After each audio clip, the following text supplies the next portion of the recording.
पुत्रियां, और दक्ष प्रजापति की संतान से ही सारे ब्रह्मांड में संतान फैल गई। दक्ष प्रजापति की जो 60 पुत्रियां हुई उन सबका विवाह हुआ।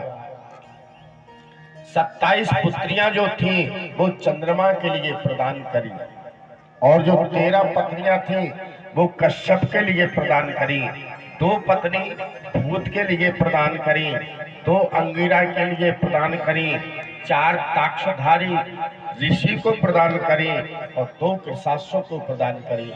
ऐसी दक्ष की 60 पुत्रियों का विवाह हो गया। चंद्रमा की 27 पत्नियां हैं, अश्विनी, भरणी, कृतिका, रोहिणी, मृगशरा, आद्रा, पुनर्वसु, ये सब चंद्रमा की पत्नियां हैं। कश्यप की 13 पत्नियां हैं, दिति, अदिति, विनीता, कद्रु आदि ये कश्यप की पत्नी है। दिति से राक्षस जाति पैदा हुई और अदिति से देवता पैदा हुए। कद्रु से पक्षी जाति पैदा हुई और विनीता से सर्प जाति पैदा हुई। ऐसे कश्यप की 13 पत्नियां हुई। बोलिए वृंदावन बिहारी लाल की जय हो।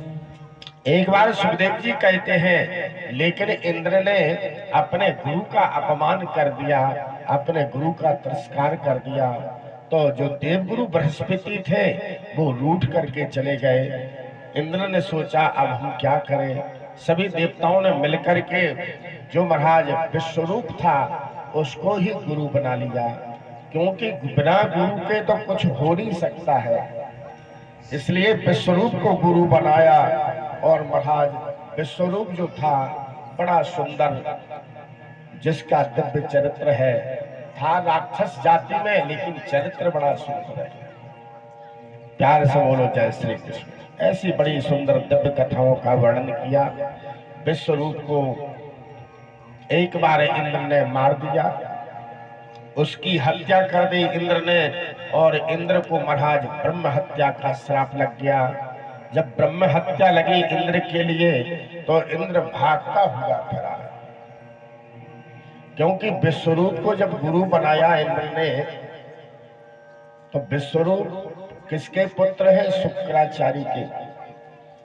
और इंद्र ने जब गुरु विश्वरूप को बनाया तो महाराज वो जब आहुति देते, देवताओं के लिए भोजन देते, तो जोर जोर से बोलते ओम विष्णवे नमः स्वाहा, ओम ब्रह्मणे नमः स्वाहा। लेकिन मई के मई चुपचाप बोल देते ओम शुक्राय नमः स्वाहा। देवताओं को भी भोजन प्रदान करते और चुपके से राक्षसों को भी प्रदान कर देते। इंद्र ने सोचा ये सब क्या है। इंद्र को मालूम चला कि ये तो हमारे साथ में गद्दारी हो रही है।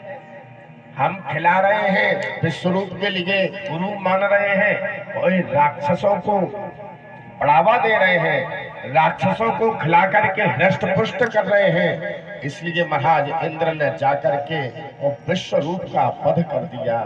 लेकिन जैसे वध किया तो इंद्र के लिए ब्रह्म हत्या लग गई, और इंद्र दौड़ता दौड़ता एक महाराज जो सरोवर था, इंद्र जाकर के वहां छुप गया। इंद्र ने सोचा अब हम क्या करें, इस ब्रह्म हत्या से छुटकारा हमें मिले कैसे। तो महाराज जो स्त्रियां थी उन्होंने आकर के इंद्र से कहा तुम चिंता मत करो, जो तुम्हारी ब्रह्म हत्या है उसको हम भी स्वीकार करते हैं। जो वृक्ष थे, वृक्षों ने कहा कि तुम चिंता मत करो, तुम्हारी हत्या हम भी स्वीकार करते हैं। तो ऐसी 4 जगह ब्रह्म हत्या का विभाजन हुआ। एक वृक्षों ने धारण किया जो गोंद के रूप में जो होती है वो ब्रह्म हत्या का प्रतीक है। जो स्त्रियों में रजस्वला जो धर्म होता है एक ब्रह्म हत्या का प्रतीक है। जो जल में टाइप की जो जम जाती है एक ब्रह्म हत्या का प्रतीक है।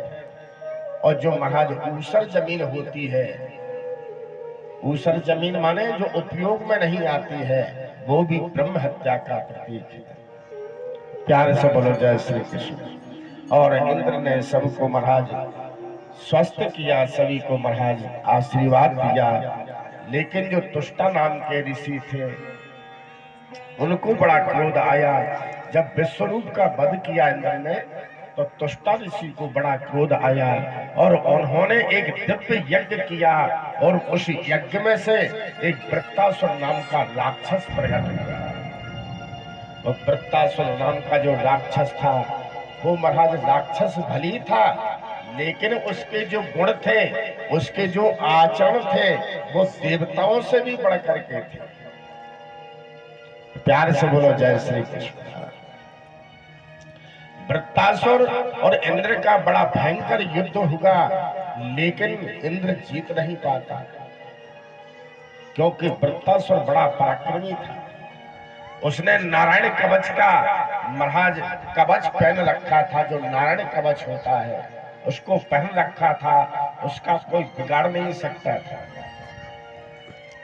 इंद्र ने सोचा अब क्या करे। भगवान ने कहा एक वृत्तासुर एक ही चीज से मर सकता है, अगर दधीचि ऋषि की हड्डियों का वज्र बने तो ही ये मर सकता है, नहीं तो इसका कोई कुछ बिगाड़ नहीं सकता है। दधीचि के पास में इंद्रादि देवता गए और कहा कि महाराज आप अपनी हड्डियों को प्रदान कर दो, दान कर दो।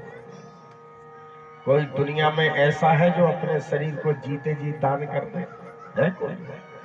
प्यार से बोलो जय श्री कृष्ण।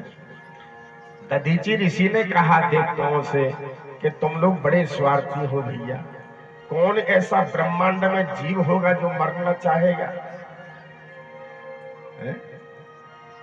कोई भी जीव लेकर के चलो, चाहे वो कुत्ता हो, चाहे वो शुगर हो, चाहे कोई भी हो, भली परेशान है लेकिन वो उस योनि में भी मस्त है, उस योनि में भी आनंदित है।